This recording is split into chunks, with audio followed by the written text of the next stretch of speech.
আপনার কি সমস্যা? আমার সমস্যা একটা পাসপোর্টের লাগাইছি সিম্পল। আমার আগের একটা পাসপোর্ট নষ্ট হয়েছিল সৌদি আরবে, মানে এটা হারিয়ে গেছে এক কথা, এটা ডকুমেন্ট নাই। আমি আইডি কার্ডটা নিয়ে আসি যে আমার একটা, পরে আমি সিরিয়ালে কারোইছি পরে করছি আমি করি লাগবো, আমি আইডি কার্ড নিচ্ছি, আপনি এটা আসে না যখন করি কি স্যারে কইছে সার্ভারের সমস্যা। 10টার সময় গেছি, সার্ভারের সমস্যা। সার্ভারের সমস্যাটা তো আপনার এটা হইতেই পারে।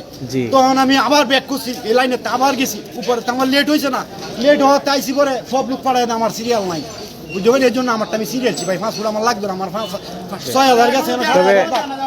তবে আমি মনে করি কি আপনি এটা না ছিলাটাই ভালো ছিল। উত্তম কাম হচ্ছে, এই দেশে আইন আছে, এই দেশে বিচার আছে। হ্যাঁ, নাইলে আমি যে 2 দিন ধরে ঘুরতে একটা মাছ উঠালে কতখানি হয়রান জানেন। আমি শেষ মুহূর্তে আমার দেনাগের ভিতরে আমার অপরাধটা কি, আমি এনে যাতায়াতি করছি, কারোর সাথে মারামারি করছি, আমাকে দেয় না কেরে। ঠিক আছে, এটা আপনি অফিসে অবজেকশন করতে পারেন। অফিসে কোনো লাভ নাই ভাই, এটা সিকিউরিটি যদি এটা প্রধান হয়ে জায়গা, অন্যরা কি করবো ভাই? সিকিউরিটি হয়ে গেছে এটা প্রধান, এনে দুর্নীতি সবকিছু অনিয়ম আমি দেখছি। এর লাগে আমারটা আমি সিরিয়ালছি, আমার 6,000 7,000 গেছে। ঠিক আছে।